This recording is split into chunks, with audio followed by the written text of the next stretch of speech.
So being in that office was like a pivotal moment because from there, the creative ideas you had and whatnot, is that one of the first points where you deeped, okay, cool, we have a brand now, and now we need to do what brands do, like marketing, coming up with. So I'm happy I brought up marketing because in the early days of FP, that was something that, and I've spoken to you about this before, that was something I loved about you guys.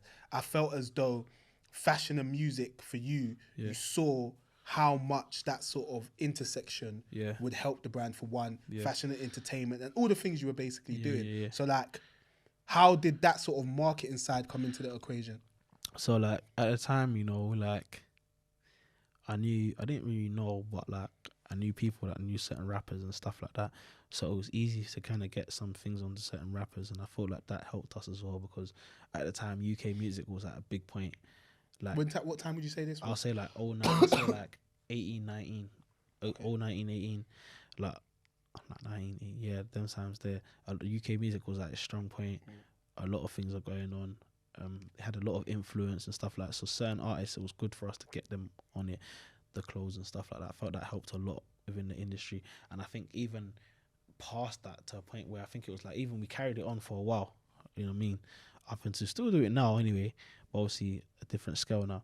But yeah, I feel like artists at the time helped the brand to a point anyway, because obviously it's out there. Certain artists are hitting 1 million views. They're wearing a brand. It's a good look. That's 1 million people seeing it. So, yeah. I feel like we kind of jumped a bit forward, but considering we're speaking about the fashion and music point, I remember when you guys did the, you did the you did the cypher.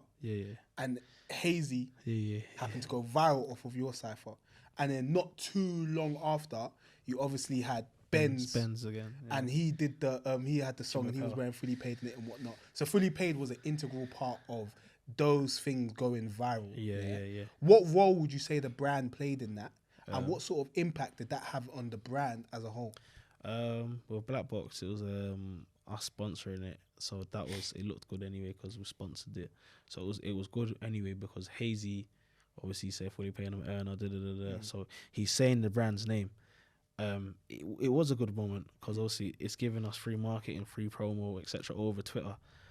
Is it Twitter, TikTok, and stuff like that? So yeah, it helped. It was proper good because it was free marketing that we didn't have to pay for, and the same with Benzz as well. With the Benzz thing, I knew his current manager at the time, so I kind of knew about Benzz before he even came out to the open. The social world and that stuff like that. So I've heard Jimmy Pell. I heard Jimmy Pell way before it came out and stuff like that. That was just a gamble that I had to take at the time because obviously Benz wasn't really anything bigger than what he is now. But at the time, I mean, his manager was like, "Look, listen, like this guy's gonna do serious numbers, etc. Stuff like that. We need to make a customized Moroccan tracksuit." Tracky was cold. Yeah, at the time I was like, "That's not gonna happen," because like, it's unheard of. I ain't made this before. I ain't done this before. And obviously Benz hasn't dropped previous music before and stuff like that. So obviously his manager... Oh, so what, did you see it as too big of a risk at the time?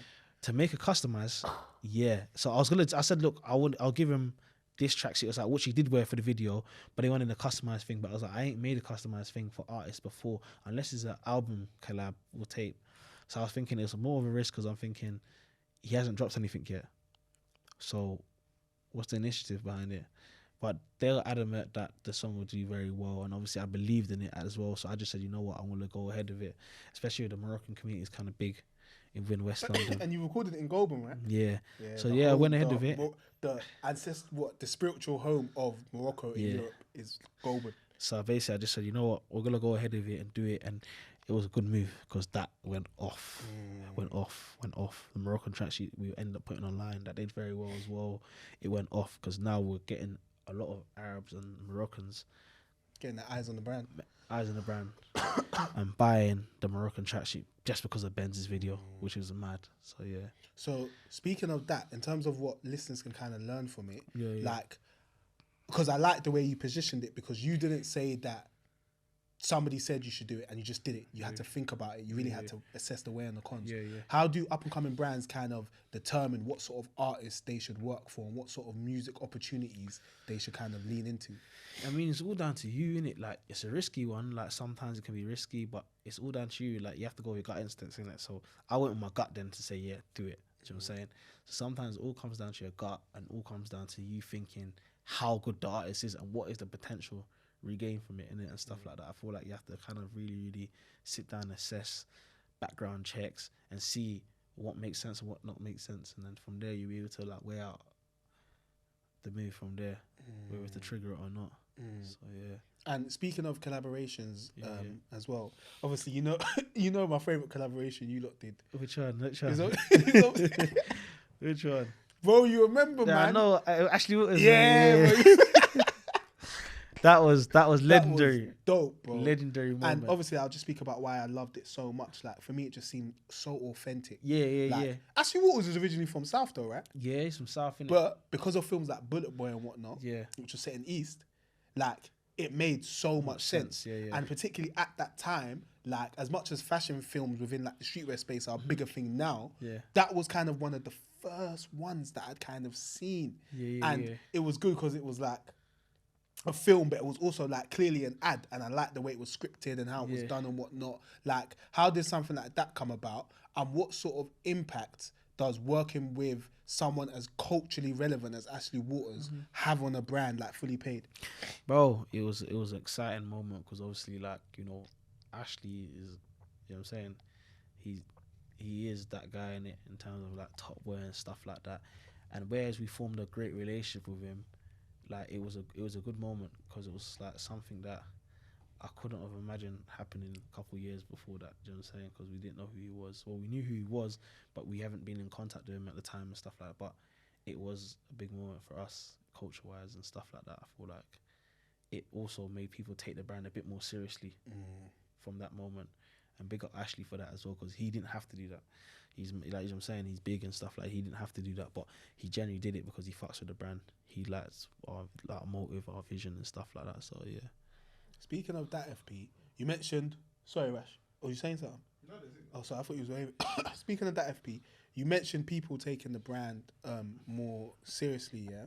Like, obviously we're going to speak about the transition that FullyPaid's kind of been on. We're going to speak about that more in like a different section of the conversation. But prior to like the marketing side that you lot kind of really pushed on, right? What sort of perceptions would you say people, and I know it's in a flux, it's always changing, but what sort of perceptions would you say people had of FullyPaid pre those things and after those things? I feel like people just thought, yeah, we just work with drill artists, etc. and stuff like that. But that was a good moment because that made it see like, yo, hey, we're here. We can switch it up when we want to and stuff like that. So it was good that Ashley's one came through and broke the ice because it gave a different dynamic out and probably brought us a different sort of clientele, different sort of vision.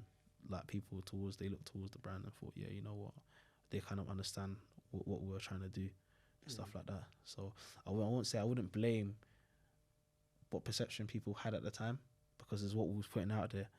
But obviously that was good to put that out there as well, to show that, yeah, we're not only that, this is what we're trying to achieve and do. So yeah. You mentioned something that perked my interest, FP, because obviously you mentioned that working with someone like Ashley Waters brings in a different kind of clientele, puts different eyes on you.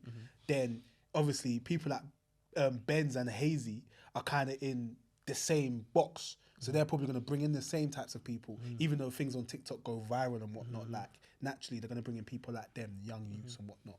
As a brand, how do you manage the new different types of eyes that are on the brand in terms of the stuff you kind of put out and how you kind of communicate your messages?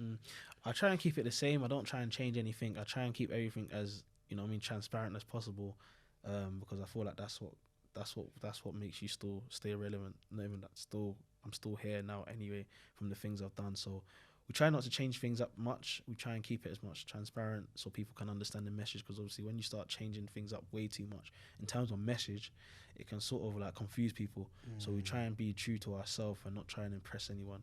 We're just doing we're just going with what makes sense. That's definitely how it seems. Yeah. That's definitely how it seems. Like, I feel like you guys don't overcomplicate things. Nah. Do you know what I'm saying? And I love that about you lot.